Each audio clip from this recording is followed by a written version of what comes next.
All right. Greetings and welcome to the conversation with Andrew Taggart. I am Paul Millard. I do a bunch of writing online. I do a bunch of creative work online. I'm currently in lockdown in Las Palmas, Spain. I'm traveling with my wife, and we decided to stay and not continue traveling several weeks ago. So I've been trying to see where I can do something and engage with people and connect with people. And this is what I have to offer right now. I am excited about this conversation with Andrew. His writing, probably in 2018, was something that aligned with a voice that had been in me for a long time about who is the human and what is his role with work. And has really, in a sense, given me permission to explore a different path, pursuing things like the gift economy and connection over scaling or connection over monetizing, and trying to trust the pathless path along the process. I've been in many conversations with Andrew and have received a lot of his wisdom, and just wanted to explore some of how he's thinking about our present crisis, how it might be an existential opening to a different way of being, how it might be changing how we conceive of work, and changing how we conceive of who we are. So I will walk you through a short agenda just to give you a sense of where we are and where we're headed. We will do a short kickoff and intro. This is now. In about 2 minutes, Andrew's going to give us a short introduction to his idea of total work. We'll then do a short group hello, where people will go pretty quickly and want to do that just because we have a bunch of people. Introduce yourself, where you're from, and a question you're sitting with this week, and we'll move through those. I'll then lead a short Q&A with Andrew, and then we'll do a short breakout. I don't know if anyone's experienced this. It's pretty fun. Andrew and I together may give you a prompt question to talk about in the one-on-ones, and then we'll bring it back to a group discussion, open Q&A, and then kick it over to Andrew for some closing thoughts. In the meantime, if you have any questions you'd like me to ask Andrew, just put them in the chat, and we will get to them. So right now, I am going to kick it over to Andrew to share an introduction and intro to total work. Hey everyone. It's lovely to be with you all today. Some of you I know, others I do not know. I'd like to begin just with a moment of silence. Since you're already on mute, you are already in a certain respect silent. So follow me in this moment of silence, please. Let's take a moment of silence for those who have recently died. And for those who are right now dying.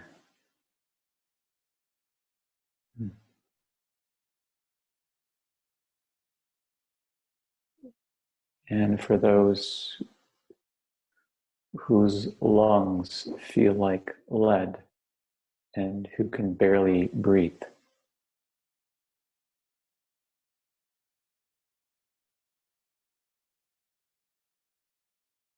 And for those who are feverish and are now reaching for their thermometer to see whether they have the telltale signs of the virus.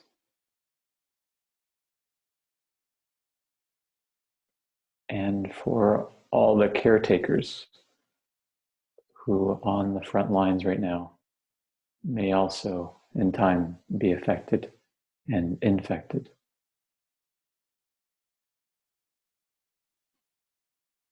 And for all the home caretakers who are caring for their sick loved ones.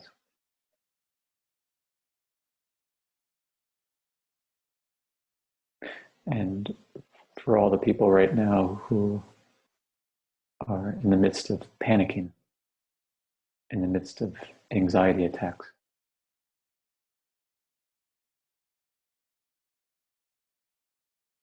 And for all of those who are just plain scared and overwhelmed by newfound uncertainty.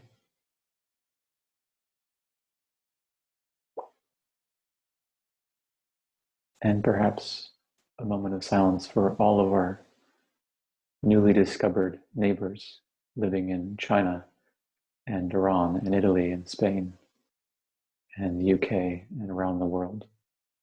Those who become closer to us than we could have possibly imagined. So let's just take one moment of silence for all these people and perhaps also for those I haven't mentioned.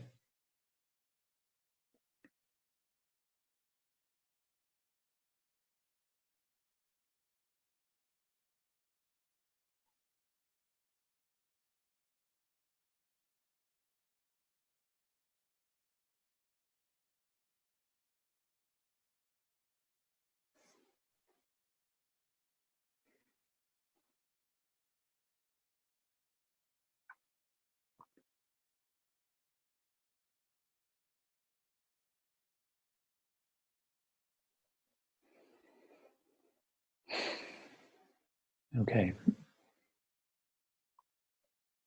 Now I'm to say something about the nature of total work. The transition is impossible, but I begin nonetheless.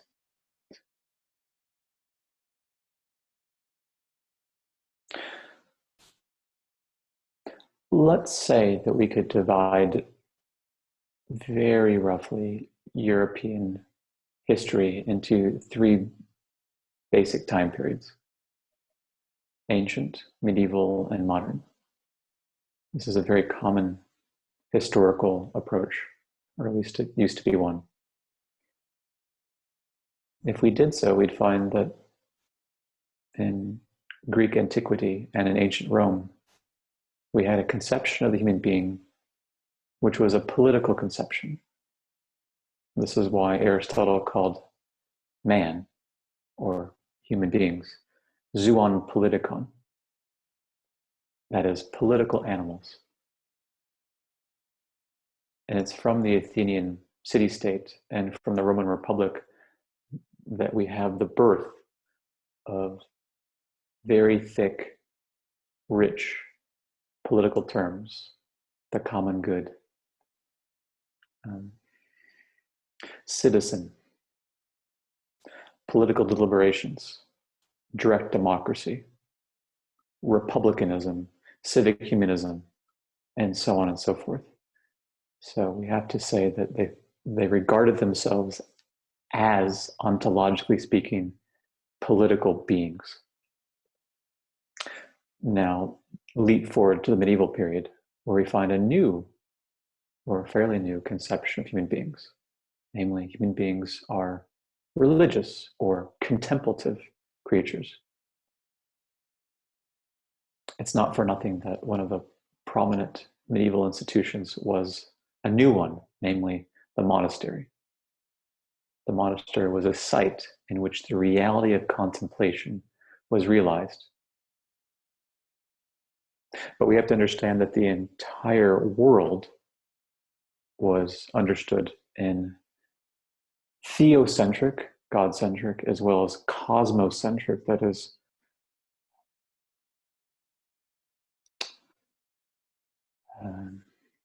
organized, beautiful, orderly, holistic terms. C.S. Eliot once said that if you were to walk in the medieval world, it would be as if you were in the midst of a globe, in the midst of a surrounding circle, something that enclosed you and something to which you belonged. People's lives were saturated, therefore, with religion in ways that are almost impossible for us to grasp today. Now move forward to Protestantism and our Protestant Reformation and into modernity. The fundamental new ontology or conception of a human being that's been reigning for some 500 odd years is an economic conception. Human beings are economically understood. So this is why economists used to speak of Homo economicus, economic man. Total work then actually is this long, winding, unfolding historical process whereby human beings more and more come to see their lives drenched in economic terms. Total work is then the colonial spirit which saturates and permeates not just our individual mentalities, but also the social order. I'm just going to, limits of time, I'm just going to speak about time. So two examples come immediately to mind. And as we go through this conversation today, you'll notice more and more examples of how our economic conceptions are bathing or drenching the way we conceive of ourselves. The first one that comes immediately to mind is this. We start at exactly 2 p.m. Mountain Standard Time or 4 p.m. Eastern Standard Time. You can't actually get around to what E.P. Thompson called time discipline until it's the case that you have the invention of the clock and thereafter the dispersal of clocks. Clocks become centrally concerned in 19th century English factories. And what transpires is a kind of tense, rigorous disciplining of factory workers so that they would be able to conform their actions and their conduct to the dictates of the clock. Now, it's obvious to us that we just come at 2 o'clock, 4 o'clock, whatever time it is there. And if we arrive 5 minutes late, we feel guilty. So that's just one simple thing that structures our way of being in the world today. The second one is very interesting here, namely that we have people from all over the world. That's made possible by standardization of clock time. So we now have time zones. According to some scholars, time zones are really the effect of trying to allow for railroads to sync up their time as they move across the vast American countryside. It's not natural, of course, to have 4 p.m. in Boston and 2 p.m. in Denver. That is, in the proper sense, a social construct. It's not a bad thing per se, but it does, in fundamental ways, structure the way we think and live. And I'm just beginning here with 2 very simple examples. Once you begin to move from those examples upward and outward, you begin to see that you feel guilty if you're not being productive, you feel guilty if you're not being efficient, you feel overwhelmed if there are too many tasks to do, you're essentially concerned, perhaps if you are, with gainful employment. The job becomes a central concept only in the 19th century and following. By the 20th century, we begin to think that universal employment or near universal employment is the fundamental answer to the question of how we have livelihoods. You think of your day in terms of schedules. You think of perhaps being here in terms of the opportunity cost. You could have been somewhere else doing something else. Once you begin to investigate the matter more, you begin to see that a work-centric understanding is very much, you might say, at work in what I'm also calling the work society. So it's just now, I think, that we may be in the midst of the possibility of a collective existential opening. And I think in the Q&A, I'll try to say more about that. But this is what is kind of the condition of possibility for this conversation today, is not just reaching out in the sense of care and concern. It's also that I think that Paul and I are tuning in and seeing that right now, there actually could be a crack such that people are beginning to investigate matters that for the longest time have been taken for granted. For me, that's the birth of philosophy. That's when philosophy really rises up in our lives and becomes meaningful. So I think that's all I want to say for starters. Thanks so much for listening on mute. We went a little over on the intros, but I felt that people were enjoying kind of the space to put their energy out there, their questions. So kind of just let that flow a little. What I heard from people are a few themes. It's one, what can I offer? Two is, how can I make sense of what's going on and what does it mean for the future?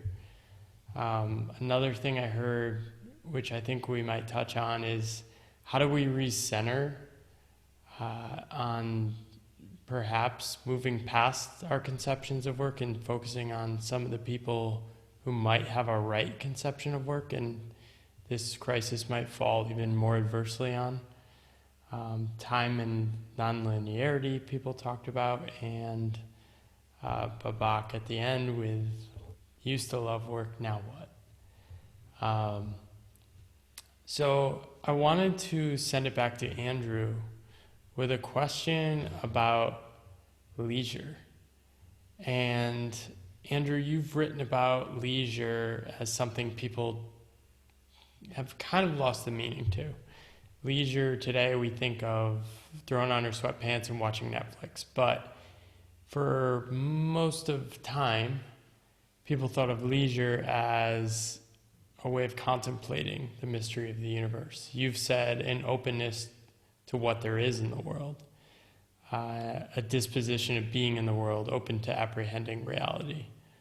What is the role of leisure amid this crisis, and like how people can relate to what's going on and think about their role as human?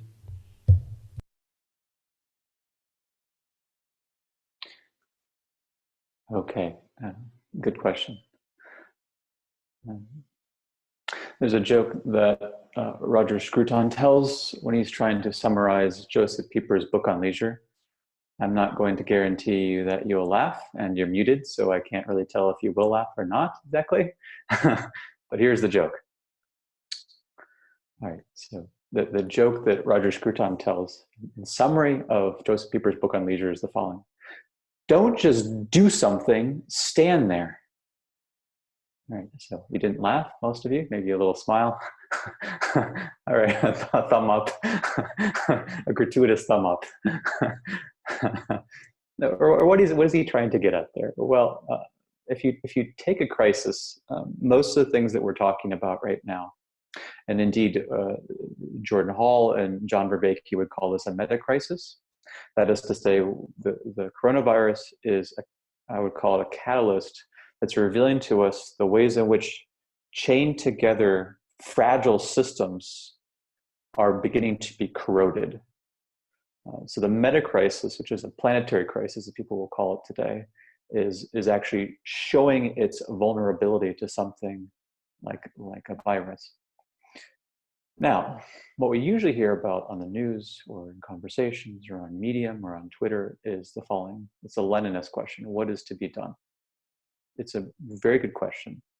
But what Pieper was trying to offer was a different starting point. The starting point was the following. Now is actually the time to contemplate, such as we're doing here today. The contemplation is the condition of possibility later on for right action. So we can come to leisure and the meaning of leisure now. The ordinary sense of leisure, that is the modern, mistaken sense of leisure, is that it's tantamount to free time. Quantifiable time left over when it's the case that one is not working or at work or working on oneself or working in some metaphysical or metaphorical way or another. It's like the it's like the remainder. But that's and then we and so then we think about basically forms of sloth or passivity, as when one watches Netflix for hours on end or plays video games.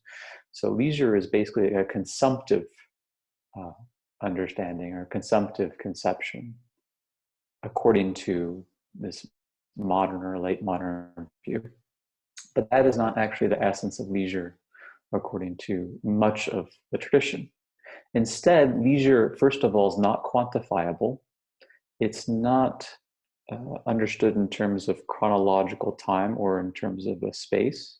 Rather, leisure is, if I may use a metaphor here, it's the opening of one's soul to the apprehending of what is. That might sound a little bit Taoist for those who have a Taoist predilection, and so it is. When you read a book in a certain way, and you're not reading it just to acquire theoretical knowledge, and you're not reading a book simply to get through it to the end, when you're reading it with a view to apprehending it, to allowing it to seek in, this is what medievalists call lectio divina. It's a divine reading. When you read it in order to be transformed by what it has to say, and not in a self-help sort of way, but a deep transformation of your being, then you're in leisure. When you contemplate the nature of your being, in an earnest sense, who am I? What am I? What is all this about? Then you're in leisure. So leisure is, as I say, the enabling condition for the possibility of these wide-ranging, beautiful, necessary, vital questions. So I don't know if Paul's going to ask this question, but I might want to just quickly move then to the opening we have. So I use the term that I've used in some conversations with people and in some things that I've written, and that term I coined as existential opening. So I think we might be the beginning of a collective existential opening. By existential opening, I mean some event or set of events begins to initiate a process whereby the question is turned back on the questioner. Most of the questions we ask are objective in nature and spirit. They're about economics or politics or psychology. Even psychology is dealing with the contents of the mind. But an existential opening gives rise to introspective questioning. Who am I is the most basic introspective or existential question rather. That typically happens when something rather terrible occurs in someone's life. Someone's mother dies unexpectedly, or someone gets into a car crash, or someone loses one's health, or someone experiences burnout, or whatever. You begin to find countless examples of how it's the case that a certain form of suffering precipitated, I won't call it a crisis, but an opening and a broadening that led to a remarkable transformation in someone's life thereafter. So my thesis is that we may be in the midst, or I should say at the very beginning of a collective existential opening. By that, I mean that it's as if global consciousness is beginning to turn back on itself and ask itself questions. Work is just one inflection point for that. And so when you begin to have an existential opening of this way, you are actually involved in leisure, and it becomes a contemplative act. We were talking earlier today about how this crisis has really centered the focus on questions of importance. And I think we've seen a lot of fluff evaporate And I think somebody else mentioned on the call that this was kind of a relief because they were able to talk about some of the, I think it was Juliet. I think Johnny's mentioned this as well. We can talk about some of the more heavier things that some of us, maybe us introverted internet types, like to uh, talk about a little more.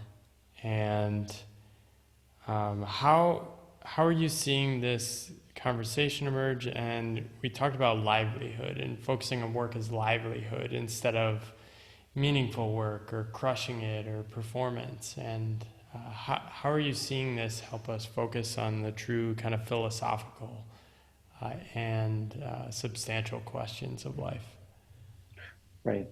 So total work presents life as if it were upside down.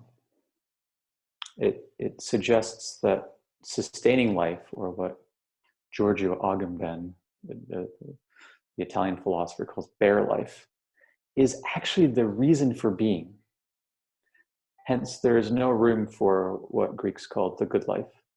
So bare life becomes, or surviving, then ends up being larded with all these sundry terms that don't fit: meaningful work, socially impactful work, social purpose-driven work, and so on, as an ideological justification for what, let's be honest, is the most banal activity we could ever perform. Work, we have to start with something very simple. Work is banal. Okay, so if we start there, then the crisis begins to reveal something really quite wonderful. That is, if you take work to be, by banal, I just mean nice enough, hopefully interesting enough, ideally socially beneficial and not socially harmful, and something that helps one make a living, then we have the starting point for an earnest, modest reinvestigation of the nature and importance of work. So I would say that work at this point is starting to feel as if it were infrastructure. I'm using that metaphorically here. This is why in the United States in particular, I don't know whether this is true in the rest of the world, people are really starting to contract back and see that work is about livelihood. They're worried not about whether or not the creative class event they had going on in the Bay Area has been canceled. They're worried about whether they still have a livelihood. So we've hit this brass tacks get real moment in which people are starting to see, it wasn't about whether or not it was the wonderful career with the zazzy titles. It's first and foremost about whether or not there is a viable, sustainable livelihood. So that's the first starting point. If we can actually get clear about the fact that, as I've been arguing for years, work is at bottom livelihood, then we can begin to open ourselves up to two more matters that I've already hinted at. So the second development, so first of all, let's begin to investigate what is it to have a decent livelihood, not just for me, not just for my own, but for everyone. So it's an important, properly understood economic as well as political question. Now let's move from infrastructure upward to the nature of the good life. Then we have basically two questions that are starting to be opened up here. The first has to do with what I'll call here very broadly the ethical and political. People are starting to think about whom can I care for? How can I be generous? How can I give? Who is in need? These are genuine ethical questions that are amazing insofar as they'd almost been forgotten for so long. But they're obvious to us when it's the case that there is a time of genuine need. So there are more words, such as I've been seeing words like care, concern, compassion, serving, love, and so forth. So that's that ethical side. The political side, of course, has to do with how we're able to develop political communities that are not centered on work, but rather are centered on what Aristotle called the common good. And my hypothesis is going to be that we're going to start to see, as this crisis gets worse initially, and then as it abates, that there will be pockets of experimentation whereby people will be involved in collective forms of living, initially virtually, but then possibly an actual community. So that's the ethico-political question or set of questions that are opened up. And the second one, and the last point I'll make, has to do with the contemplative, or the contemplative aesthetic. That is, people really are starting to ask questions. I saw this, I started philosophizing with people just after the economic collapse of 2009. And lo and behold, those are the people were starting to get in touch with me just because they were starting to ask those questions. It wasn't anything that I was doing in particular. It was what people are calling now kairos or zeitgeist. The kairos or zeitgeist was such that it was helping to give rise to asking and seeking to contemplate basic questions. Who am I, for example, if I'm not a worker? Who am I if I'm not the doer? What is this all about if it's not about success, status, wealth, social standing, and the like? What really is life about at bottom? Well, these two sets of questions are the ones that I'm very intrigued by. So just to recount, one, at the infrastructural level, livelihood. Two, the ethico-political question about how we engage with and act in the world out of care, concern, love, and so forth. And three, the contemplative one. Who am I? And if I were given more time, I would knit these three together in a certain way to show that they actually are self and mutually reinforcing, but perhaps this is enough to get it started. Yeah, I really appreciate that. I think one thing worth noting, every day here in Spain, everyone goes outside of their house and stands on the balcony and cheers for healthcare workers and frontline workers. And I think there's going to be, and perhaps already is, an awakening that these people are not in careerist type jobs. The nurse, the doctor, the policeman, the Uber delivery person. These are incredibly essential people who are operating with care, or at least have the opportunity and space to care. And I think this, it's exciting to see some of these people appreciated, instead of just whoever makes the most money or whoever has the highest status. And that's one thing I've seen in Spain I thought is worth offering. But we're going to shift now to a short breakout where you'll have an opportunity to connect one-on-one with another person. Andrew's going to offer us a question just as a prompt for that.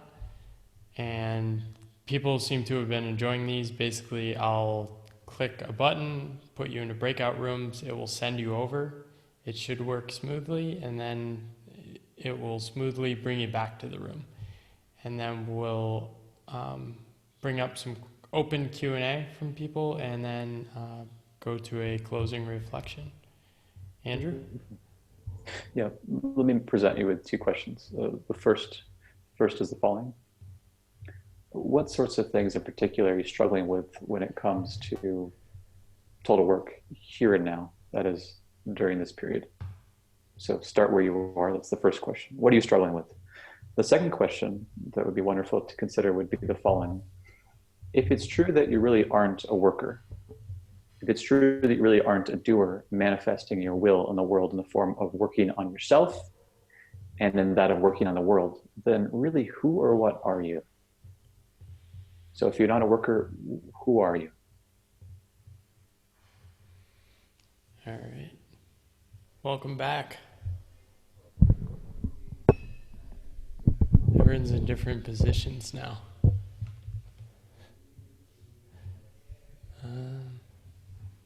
You see.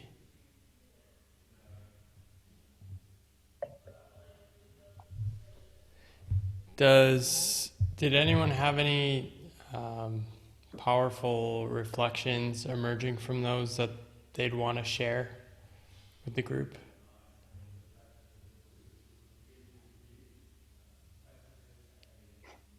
Julia, you're nodding your head. Yes.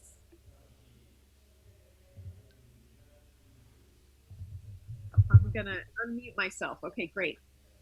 I just feel actually it was lovely to speak with Ez. We had a very nice time. 9 minutes went, Chronos time, like what? We talked about, needs, like we got to the biological needs with the who am I, um, peeing, pooping, eating, sleeping, and then we were like, oh my God, what about connection too? We need that. We need each other. Um, I also feel such a feeling of freedom to have been introduced to the whole concept of total work, because I have been feeling such angst about what I'm currently doing at my job. I'm actually so feeling so free about this that, like, all of a sudden it feels like there's a weight has been lifted.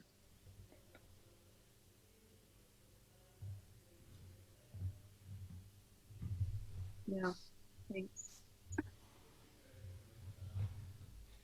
Andrew, did you want to respond, or anyone else want to reflect?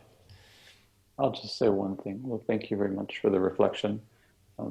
That is one of the points and purposes of these 3 long years of inquiring into the nature of total work, to it coming to a kind of actual liberation. What we haven't touched on today is how much suffering there is that's brought about by our conceptions of work. And that was the initial Buddhist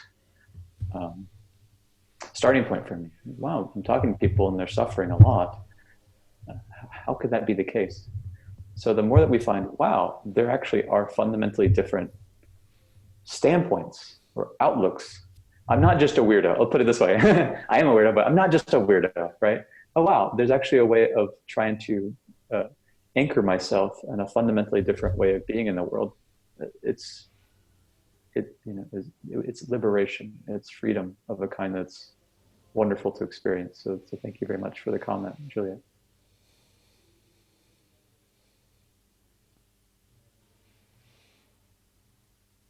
Anyone else? Anyone else?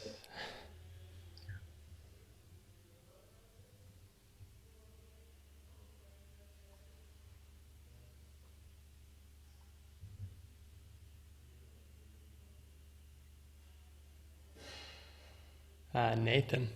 Yeah, go ahead. Feel free to just speak out.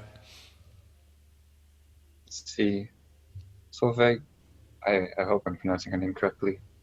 And I got into also talking about the importance of community. She told me she is in the midst of trying to plan living on a farm with maybe a small community of people, about 20 maybe people. And I don't know if it's who we are, what we are, but we came to agreeing on community and leisure as important things. It was central to our conversation.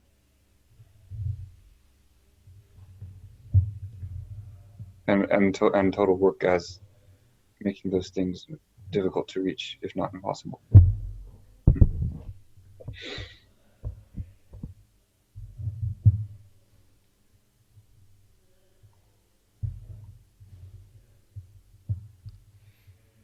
Yeah, was there any discomfort that arose due to the question? I know the question, if not a worker, who are you? I've been thinking about a lot, and man, that is a hard question. Growing up in today's world, how does that sit for other people? Lee or Babak or Luke? Everyone's raising their hand. a lot of discomfort. Well, I think that it wasn't the discomfort as much as it was, it's a question that, turns into another question. I think, especially if there are aspects, both Lori and I, we had a good breakout about, well, we like parts of our work and we definitely don't like parts of our work. And there are ways in which the bad parts suddenly take over the good parts and call the question all of work. So how do you, it was really, we concluded on the question is how can you distinguish, right? Lori teaches for a living and I teach on the side, and we were just kind of, I think, starting to get to, the why right? And something like teaching, right? Which in its purest form has nothing but utility and benefits. So I'll leave that out there as a question. I think others had their hands up as well, so maybe we can go to them. Yeah, jump in. Whoever wants to dive in I'll first. go ahead because Yeah, Jonas. I think it was a shock to my system, and it was also a gift, meaning that I couldn't contemplate myself outside of my work. In particular, the people who talked about burnout, whether that's a word that conjures up mental, physical, soul-destroying exhaustion, that then is the turning point. And then now in this conversation, with Alexandra, talking about the need to create or the impulse to express, and pressing pause on that right now, which seems to be an easier thing for me to digest. And Paul, we've spoken a little bit about that around not wanting anything other than to put something into the world. So it's basically a trigger that I'm in currently exploring, and that's why I joined today. And I think I've been very humbled by not having to define myself by what I do anymore.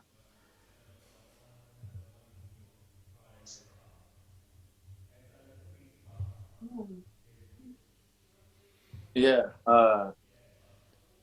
For me, and Andrew and I talked about this a little bit. My dad is a jazz musician, and so my relationship to work has always been interesting because, one, for better or for worse, his work definitely was much more of calling and economic financial security be damned. But that also a lot of his work comes with, he's a clarinet and saxophone player, and lots of improvisation. And talk to him about, like, lots of his work has to do with being in complete flow in a moment, creating experiences that are utterly ephemeral and won't ever happen again, even if they played the same song back to back 2 times in a row. And so for me, I've been, and Paul knows this from when we spent some time together last fall, like being a creative person and an artistic person, and then thinking about how that comes into the work or the worker category has been an interesting, like, point of exploration for me, that right now feels especially interesting given the larger structural shift that we've been discussing. And so I think, again, going back to that idea that Juliet brought up earlier of, like, being a creator, and that, you know, in employment, the difference between being a producer and being a creator, and that a producer, you know, can be someone who's producing via top down, this is what I should be producing, versus creation being a bit more of a spiritual, a bit more of a, can be improvisational act, but that is more coming from you exclusively, where production, if I'm doing a certain type of work and the person next to me is, whether that's a result of my labor or their labor, and our unique talents, kind of can go out in the wash, right? And this is a moment where we can more embrace the unique value that each of us can bring into the world.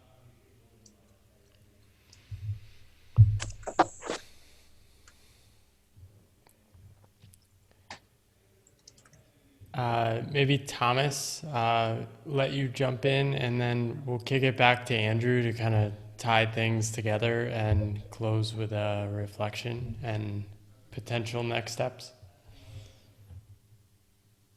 Yes. Yeah. I just thought about the question that you commented. What is your name? About who are you outside of work? What was the question? And I sometimes it's easy to feel that, okay, outside of work, I'm nothing. I don't know who I am. And so you can feel you're empty or you're nothing. But sometimes you can also feel that maybe the problem is you we're just too much. We contain multitudes. We are so differentiated and so split off and fragmented that it's not the work is a simple identity. That's an easy identity to follow. Outside of work, we are so dispersed, is that the word, in many ways. So that's by culture and a lot of different things that pulls us in many different directions. So work is also a very easy, did you say easy, Andrew, maybe? An easy way to identify yourself and feel integrated and connected. Yeah, that was just my comment.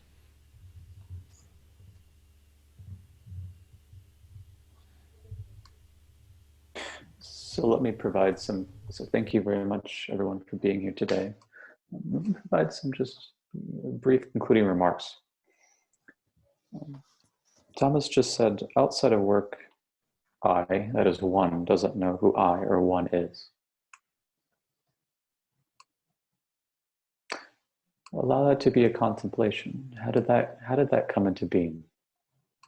How did that come to seem commonplace for us to believe that when one is not working in some capacity or another, one does not know who one is. One does not know oneself. You ask that question enough, you remain with it long enough, and it seems utterly bewildering that that could be true for us today.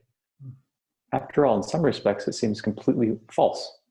But you quoted Whitman, I am great, I contain multitudes.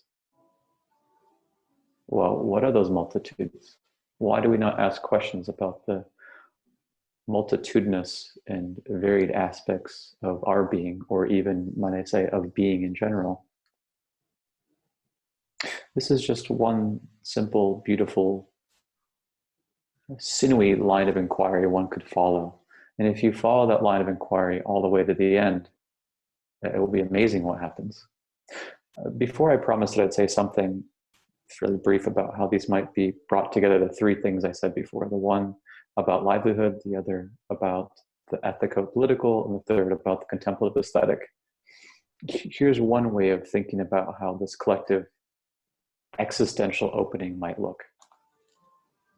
First of all, people, a fairly large number of people start to see, oh yes, work is that which enables me to support myself as well as those who I care about. It also enables me to perhaps be generous when it comes to being able to support the lives of others.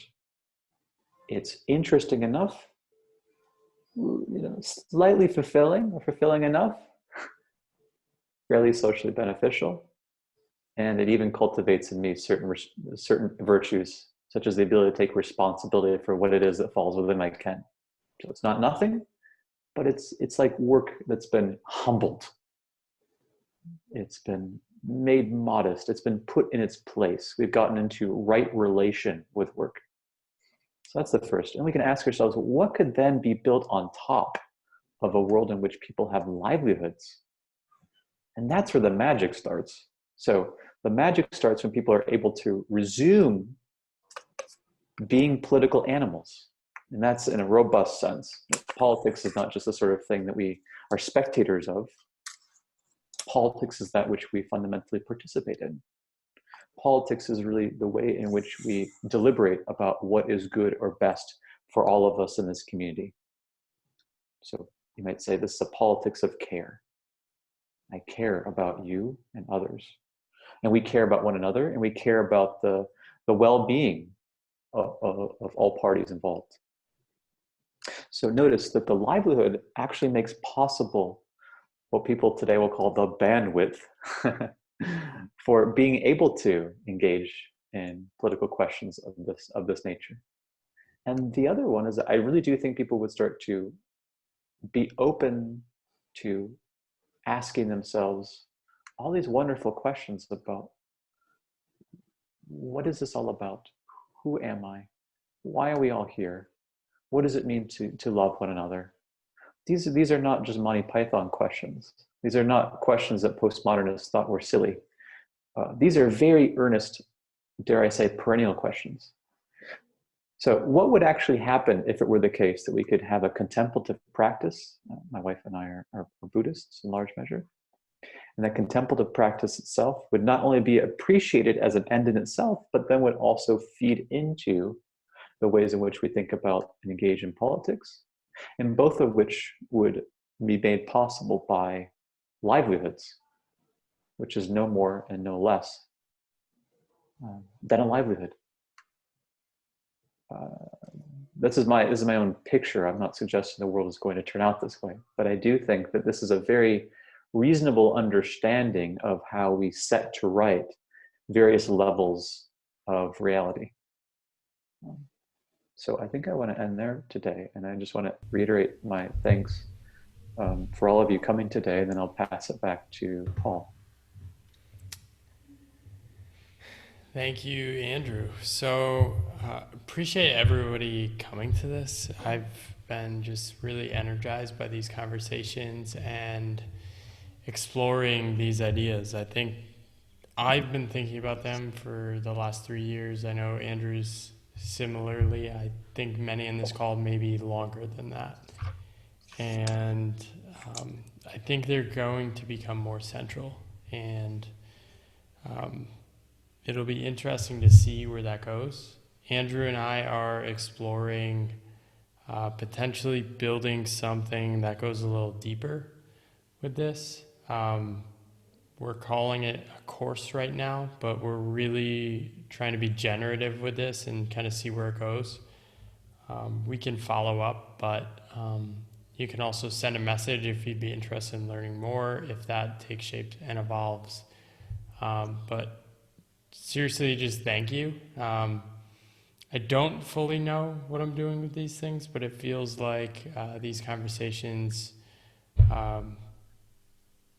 people are finding them fulfilling and worth attending. So I get a lot of value out of them too. Especially thank you to Paul, who has been, I'm just the one sort of sitting here answering questions, and Paul's really the one who is showing his McKinsey background to good effect. It's been re-feng shuied.